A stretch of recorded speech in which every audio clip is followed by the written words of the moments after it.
on, guys, to the very next session, which is going to be a keynote address. We all know, as musicians, as stakeholders in the music business, that revenue is the end result. At the end of the day, you're there for passion, you can be creative, you can love music as much as you can, but as revenue, that's going to sustain your talent and sustain that passion. And when you talk about revenue in the music industry, a lot of it is heavy on royalties. You know, whatever it is, whether it's performance, mechanical, to everything else associated to it, it's super, super important that we take it seriously. And as artists and stakeholders, we learn from each other and learn from, you know, those who are more experienced about how we can tap into that sector most effectively. I happen to be part of a workshop that's ongoing back home in Ghana. It's training, you know, people who want to enter the publishing sector on how to do it, what exactly to pay attention to, and the people you can partner with to make it successful. And in one of those sessions, it was such a big eye-opener to realize that, yes, royalty collection is amazing in different parts of the world, in Europe, in France especially. I mean, it's amazing there. They're making a lot of money from that. But when it comes to royalty collections or administration in general in Africa, we're barely scratching the surface. And this needs to change if our music economy is going to grow and expand. So I'm happy to introduce our very next session. And like I mentioned, it's going to be a keynote address. We're talking about efficiency in music rights administration. South Africa does it really, really nicely. They're always a beacon of an example when you're talking about royalty administrations and everything else associated to that. So we have someone from SAMRO all the way in South Africa joining us. Ladies and gentlemen, please, with a round of applause, let's welcome Annabell Lebethe. She's the CEO of Africa's largest collective management organization, SAMRO, and she's going to address us on the potential of what can be done in this particular sector. Once again, a round of applause for her. Thank you so much. Thank you so much. Thank you, thank you, thank you. Wow, good morning. Good morning, Kigali. Good morning, Rwanda. Good morning, music in Africa. Good morning, Access 2024. It's such an honor to be here today. This is my first time at Access, so I'm super excited. But it's also my first time in Rwanda. So I've been looking forward to it, but I think more than anything, I've been looking forward to the conversations, the networking, and just getting to understand why this conversation remains important in 2024. And hopefully through the engagements that we're going to have today, you'll get a better understanding of collective management organizations on the continent, but specifically the work that SAMRO does. I think more than anything, as an organization that's been around for 63 years, it's an honor actually to be at the helm of this organization, but also to see the progress and the work that we are doing as an organization, noting obviously that there is so much more to do. With that said, as I mentioned, we are a 63-year-old organization having been set up around 1961. And fortunately, as it may be, we were set up with the assistance of one of the other older CMOs in Europe. But fortunately for us, because we've been around for so long, we've kind of like learned through the years. You know, there's nothing like age that brings wisdom. And through that wisdom, you're able to also learn about what to do, where you need to move forward, and what you need to do better. We do have a membership-based, as all CMOs have to be member-based, and we've got about just over 150,000 members. Of those members, just under 2,500 are publishing members. So this system of composer-author members that we represent together with publisher members, I think makes for the ecosystem to function a bit more effectively and efficiently. And so our responsibility, the term that is largely used is a collective management organization. So interchangeably, when you hear CMO or PRO, performing rights organization, just understand that the mandate of those organizations, by and large, is to collect royalties from music users. So we work in the space where we are responsible for licensing music users across the spectrum. So anybody and everybody this convention center, for example, if they do use music, they have to be licensed. And so our responsibility, together with sister societies across the world, need to make sure that we are protecting the rights of creators. We're protecting your rights, right? So earlier on, the conversation about revenue and rights management, this is the space that we play in. So we have to make sure that consistently, sustainably, over time, we are getting music users to be responsible and to comply with legislation that, in essence, gave us existence. So just by way of background and context, obviously coming from South Africa, it's important that, I think, for yourselves to understand that we've got a legislative regime that gives certain organizations, these CMOs that I mentioned, certain rights to administer and certain responsibilities in the administration of those rights. So in the South African context, through legislation, we've got a CMO, which is SAMRO, which is responsible for performance rights. We've also got another sister CMO called Capasso, and I know my colleagues are in the room today, and they're responsible for the mechanical rights administration. And then we've got SAMPRA, which deals largely with neighboring rights and neighboring rights with needle time. So in South Africa, that legislation came into effect much later than what was normally traditional and mainstream in terms of rights management. And the fourth one that we have, which is also a sister CMO, deals largely with audiovisual, and this is the relationships that they would manage with videos and record labels and performers as well. So that framework, I think, is important for me to underpin that because we are strong from a legislative point, because we do have the regulations that support the work we do, we are fortunate in many respects. We are fortunate in that we've got a non-interfering government. We are fortunate in the extent that we've got an enabling piece of legislation that gives us life and allows us to do what we do. And we're fortunate in that legislation also gives us the responsibilities around how we need to be managing these rights. So that ultimately, if you think about intellectual property and copyright, sits within the broader umbrella of intellectual property, we then have a responsibility to safeguard.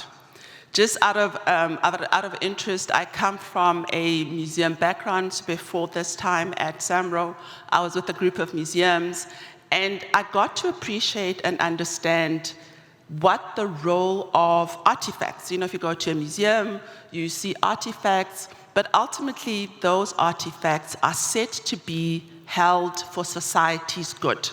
They are held in trust so that societies going forward have a better appreciation and understanding of their histories and heritage, and that's the role. So if you think about copyright specifically, organizations like SAMRO are entrusted with making sure that we protect that right for you. So imagine a scene where each and every single one of us who's a composer or a publisher had to chase music users. That is not practical.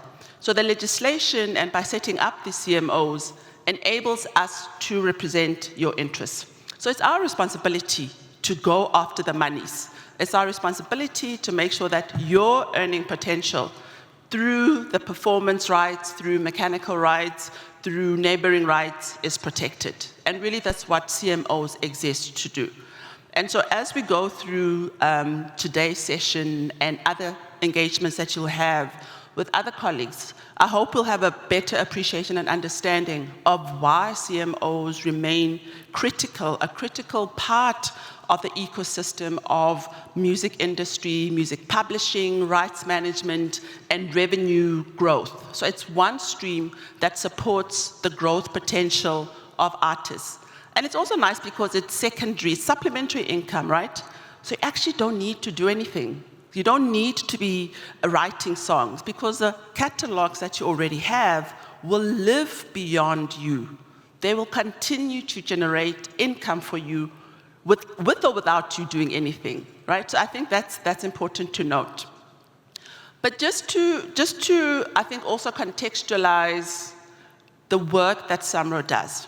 So when you think about organizations, and I'm going to try paint a picture because I do believe that as an organization, we have a very important story to tell. Not only in South Africa, but also on the continent. Our story remains more relevant today because of the changes that we're seeing that will have an impact, positively or negatively, on the music industry. So it remains our responsibility to make sure that the well-being of the artist, the well-being of the creator is wholly viewed. So we don't actually just look at creators from the perspective of, you've got a right, we have to administer that right, therefore we have to chase money for you to protect you. But we're also interested in your well-being in terms of your ability to create, your ability to continue to create work, your ability to be able to travel, your ability to be able to access new markets, your ability to be able to protect your work as well. So some of the projects that SAMRO does get involved in is where we collaborate and we partner with organizations. There was a colleague on the panel earlier on who's, I think, from a radio station, and he just talked about the role of broadcasting in enabling music, your music, to be known, but secondly, broadcasting that enables the continued support of local music. One of the radio stations, one of the programs, for example, that we were able to undertake or partner with was very recently in October with a radio station, one of South Africa's biggest radio station called Ukhozi FM.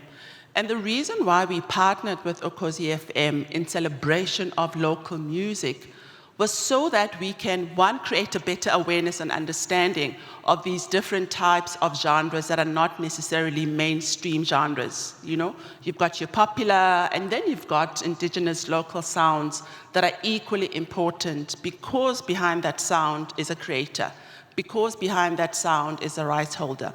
So we partnered with the Ukhozi FM and we rolled out the program in 4 provinces, particularly because we wanted to make sure that other provinces who wouldn't necessarily have opportunity to hear that kind of sound are beginning to understand who the creators behind different sounds of music are.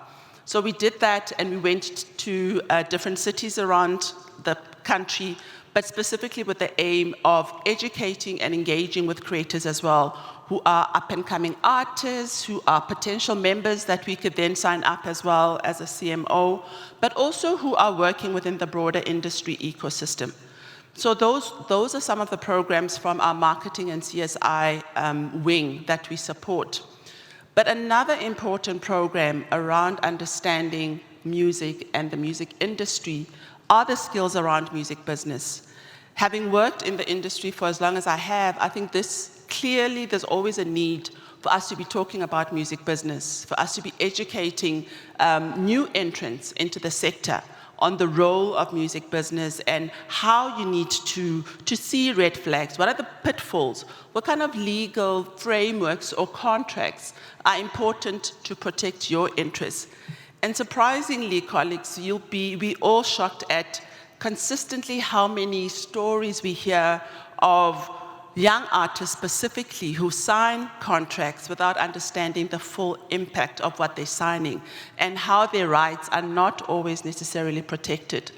So we continue to engage in those kind of programs and we find partners. This one specifically, we worked with an institution in South Africa called the South African Audiovisual Institute, if I'm not mistaken.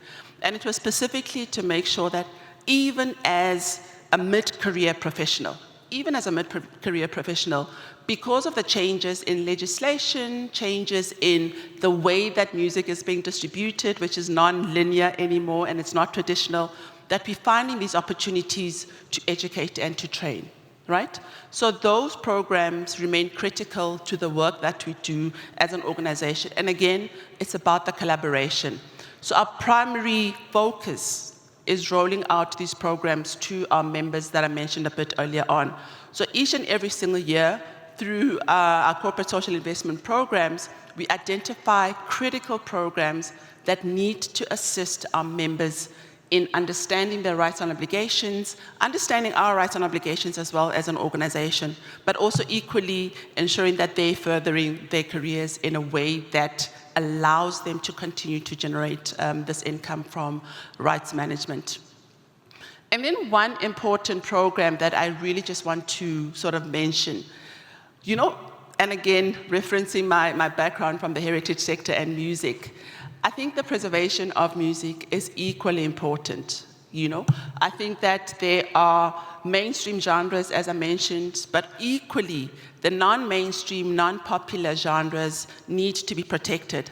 We've been fortunate in that we were able to secure funding to make sure that we digitize all the compositions that we have, I think in the region of over 100,000, where we allowing access to that archive. So the work is available for researchers, for academia, even for musicians. It's important that as you think about the composition process, as you think about participating in this industry, there's references that you can then tap into that will also help you understand how to move forward in the creative process. So these two programs, the SAMRO Music Archive and the SAMRO Scores online project and the portal, are available. And we're fortunate in that, because of what the funding that allowed us to put these scores online, we are now seeing the impact of how that protection, preservation of what we know to be important to the South African heritage preservation is. And then another important program that I think is important to mention, which is really gaining in momentum, is the Music Business Network.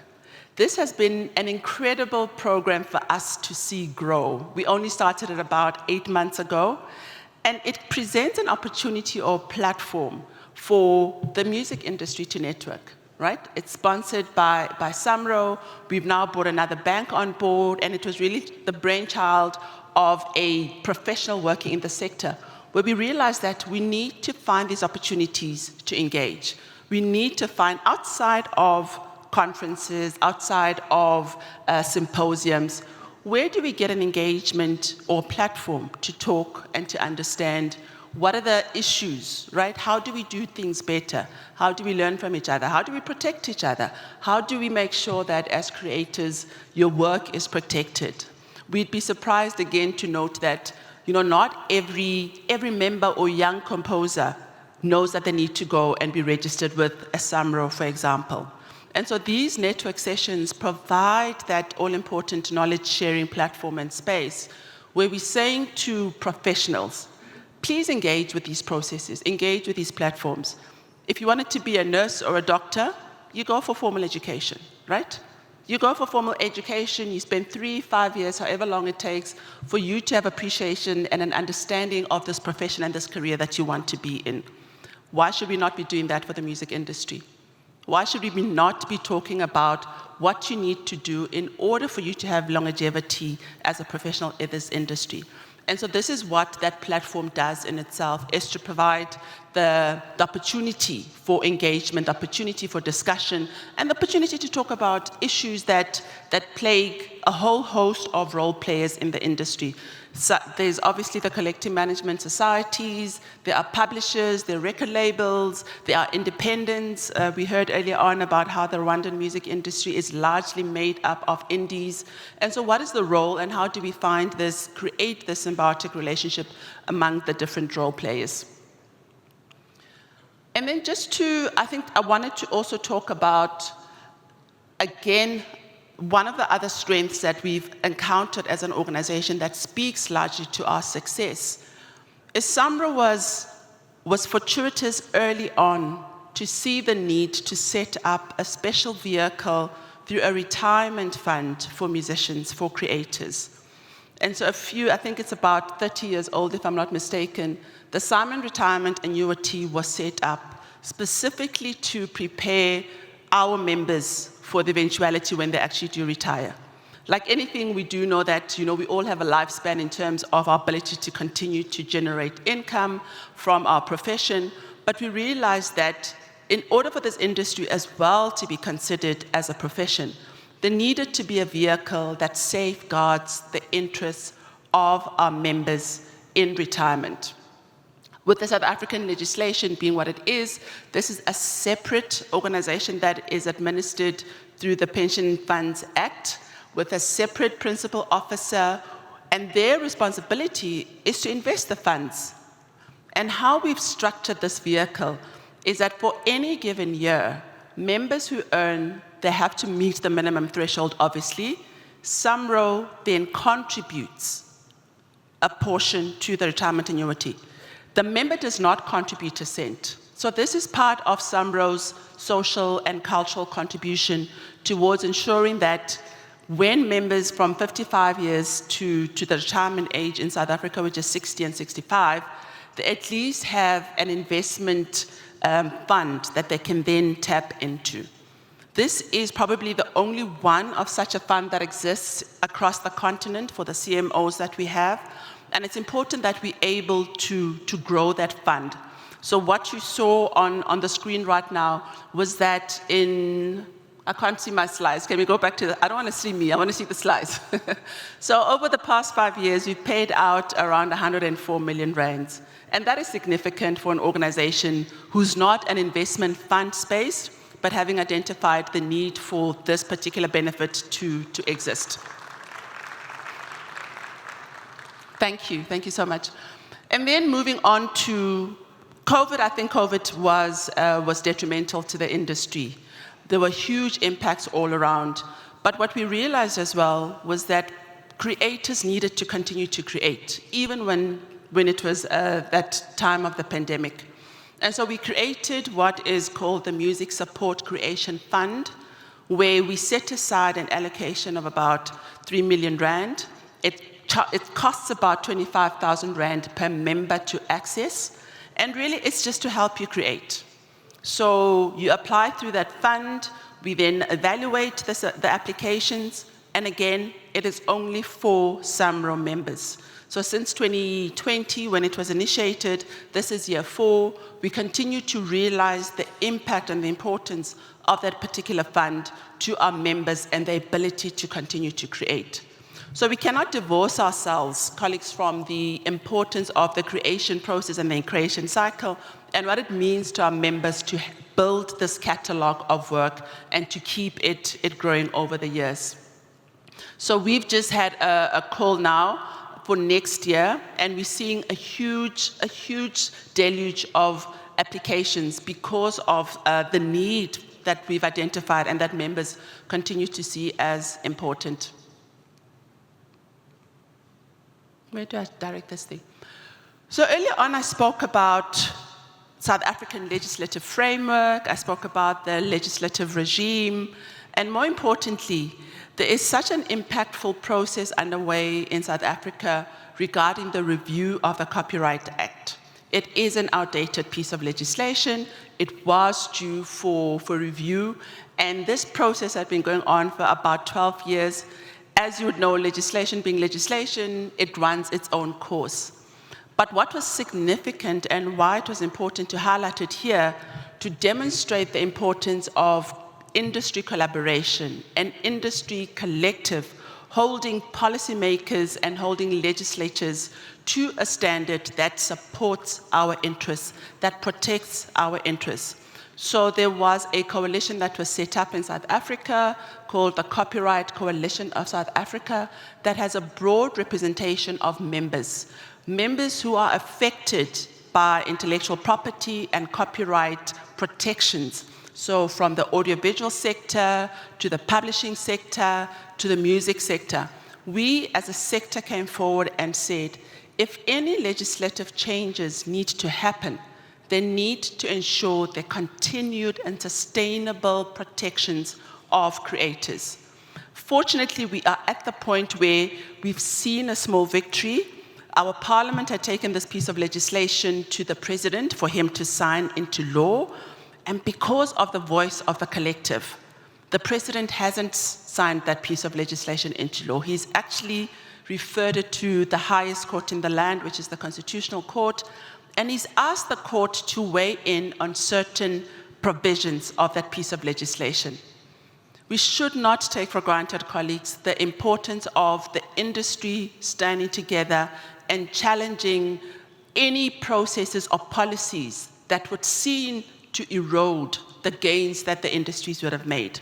So this is a small victory, it's a small win for the coalition in South Africa, and we've put a lovely picture of my colleague who also happens to be the GM of Legal Services, because she really has been at the forefront of leading the charge of what the industry has said. We do not accept what legislatures and policymakers who are less aware or less informed about the way that this industry works, for them to take a lead in determining our futures and ultimately your futures. We would have seen an erosion of the protection of those rights. So it's important, again, the way in which we engage with government, the way in which we engage with the custodians of laws to make sure that they continue to seek to protect.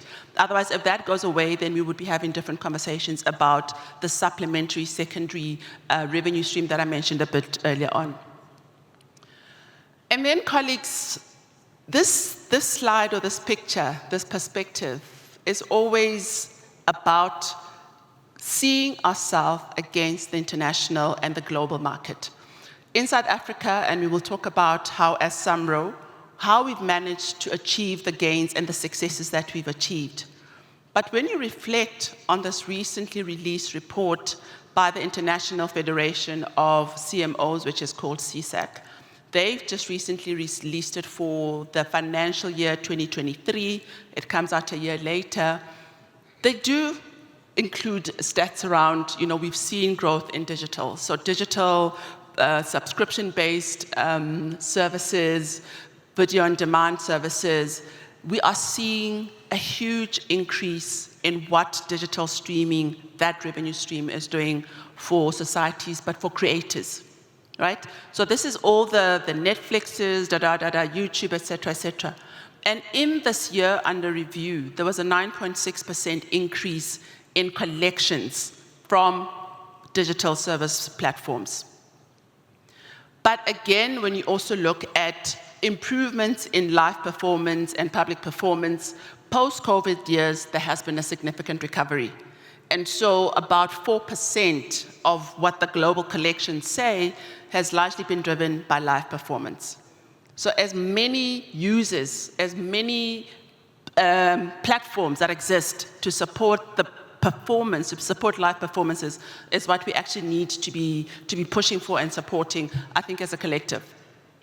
And then one of the other, I think, notable part of the collection speaks to broadcasting. Now, broadcasting has and will continue to be a really important source of collections for creatives and for collecting societies. But because of the growth of digital, we're seeing the impact on traditional broadcast platforms, right? So you're seeing TV and radio decline, whereas the opposite is happening, which is the digital that I mentioned a bit earlier on. But, and this is important, what pains me is when you look at the performance of different regions, Africa only achieved 3.2% growth. So it means that across the continent, there are about 23 countries who've got CMOs who are members of this international organization, but only about 23 of those actually deal with music and music rights management. To only see that we've achieved 3.2, look, growth is good. Any growth is good. 1%, 0.5%, whatever the case might be, any growth is good. But comparatively speaking to the rest of the other regions, we are still not at least meeting double-digit growth. It should concern all of us. It should concern you as creators and rights holders, that we're not seeing a huge uptake from a compliance perspective of music users. That continues to be a challenge. I spoke about the regulatory environment where, politics being politics, issues affect the ability of these CMOs to operate. And so that 3.2% is as a result of the specific issues in different countries. We want to see growth on the continent. We have to see growth on the continent. When we talk about diversity, when we talk about Africa being the cradle of humankind, this less than 5% growth does not equally reflect on what the continent's ability is from a music consumption and music creation perspective, but equally so on our ability to protect those rights as collective management organizations. So we have to see, in the next 3-5 years, we want to see growth, we have to see growth. But within that context, what I do want to highlight, bringing it back to SAMRO, is that we've seen the opposite at a local level. For the past 2 years, we've seen a double-digit revenue growth, 15 point, let me go to this slide first. No, go forward a bit. There we go. Oopsie. This slide. So in 2023, we saw a 15.3% growth in revenue. And we've just achieved a 15.4% growth in revenue for 2024. That is significant for our context. It is significant when you consider the growth of the economy in South Africa, that we're less than 1%. But the fact that we've been able to secure and attract new business, but retain existing clients, only speaks to the work that we've been able to do, which is focused, which is intentional, and which is also about growing the revenue base for our members. So when we look at, in real terms, what this means, 684 million rand in this financial year alone, the financial year that ended for us in June 2024. That is significant in its own, right?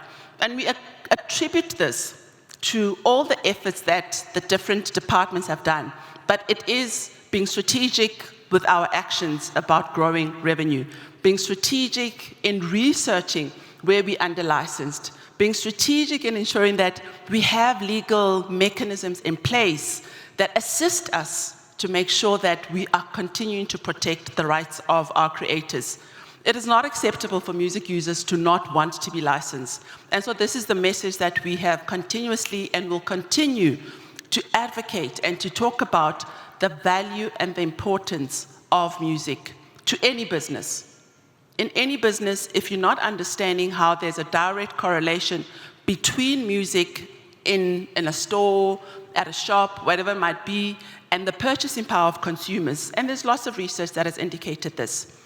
So coming back to where we sit as an organization and the efforts that we've put in to see this growth, I do believe that we are on the right path because we are tracking in the right direction. We do want to see that graph going north. We do not want to see it go south. And we continue to seek those opportunities locally, but also internationally, that will make sure that we are growing in the right direction. And I see that I'm out of time, but towards the end. So part of our licensing strategy is being able to segment where we need to see these real opportunities for growth emerge. Broadcasting, as I indicated, remains a critical revenue stream for our licensing activities, but equally so, we're seeing growth in online. That is supported by what you're seeing at the international level. We're also seeing growth in income that you're receiving from foreign societies. But when you look collectively at general licensing and broadcast licensing, that means we're able to pay out more to our members. So collectively, that is about 80%. And that income means, again, that we're able to pay out more to our members. And this is what we exist to do. We exist only for the purpose of making sure that rights holders, creators, composers, publishers are actually receiving the due that they need from the right that we have a responsibility to protect. And then just towards, as I round down, colleagues, just to indicate that this licensing strategy that I spoke about, and why we believe that we've got the mechanisms in place to be a great CMO on the continent, to be a great CMO in South Africa, is because of our approach to licensing. We look at our accounts comprehensively. We make sure that we're targeting live events. As you've seen from the graph as well, from the Global Collections Report, we are tracking the right direction when it comes to live and public performances, but also looking at correcting licensing of broadcast. We're currently in the process of evaluating our tariffs so that we are assigning the correct tariffs to the correct users. And then as I wind down to close, this is my last slide, I promise. Part of our ability to be a great CMO and to achieve the successes that we've achieved is because we understand the importance of technology. Because we understand that we cannot distribute what to distribute. We cannot license the way that we license if our technology support is not in place. We've taken a strategic decision to bring technology as a strategic component for our strategy 2028.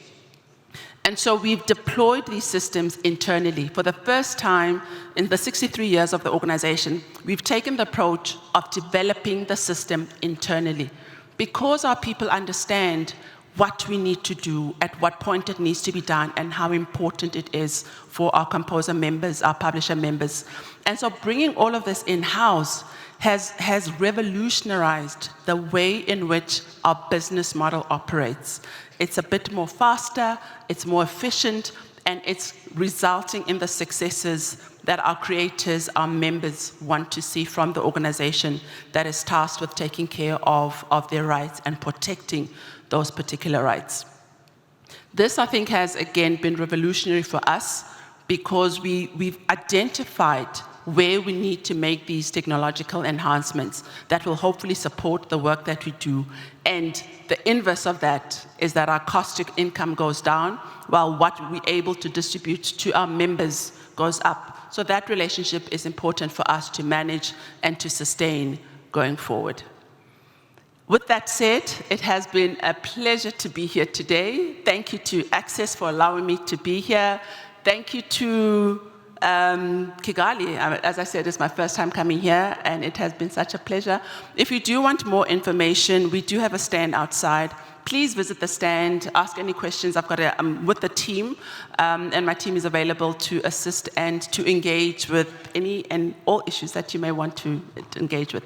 Thank you so much, and thank you, Access. Incredible.